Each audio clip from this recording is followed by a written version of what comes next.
morning, a new week. But just to, if you really will, Parshat Bereshit and Parshat Noach are really tied together. Bereshit, we begin to see the beginning of the human race and their stumble, and then that leads to Parshat Noach, which is the story of the flood. And one of the stories which is usually missed is the story, now we know about the story of Adam and Eve eating from the tree of the knowledge of good and evil. And one of the things that sometimes is overlooked is the real nature of the snake. The snake convinces Eve to eat from the tree of good and knowledge of good and evil, rather. And he doesn't lie. He tells sort of the truth, but not the whole truth. And this is a very important concept that the Torah is trying to convey. Evil, in order for it to survive, has to bring forth its idea.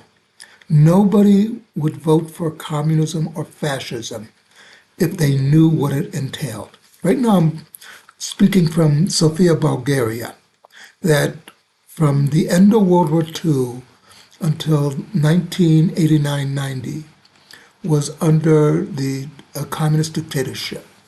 Before that, during World War II, it was semi-fascist. And trust me, if I told you that by voting for the communists, or socialists as they would call themselves now, or to fascist, that you would lose your freedoms, you would lose your ability to earn more money than the state would allow, you would not vote for that. But that's not what the communists or the fascists say. They say we're going to bring equality. And everybody will be equal. They'll be equally poor, with no help, no way of getting out of that poverty, unless you join the party. But if you join the party, there's the danger of a purge within the party, as we saw under Stalinist Soviet Union. And this is what the Torah is trying to convey. Beware of people who will tell you, give you misinformation that's based on truth, but it's still misinformation.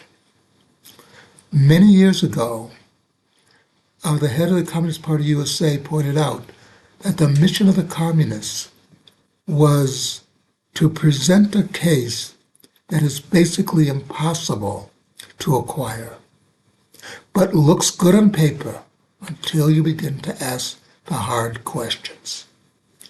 So our job is to ask the hard questions, the follow-up questions, and to understand everything. By the way, if Adam and Eve had waited just a few hours, they would have been permitted to eat from that tree.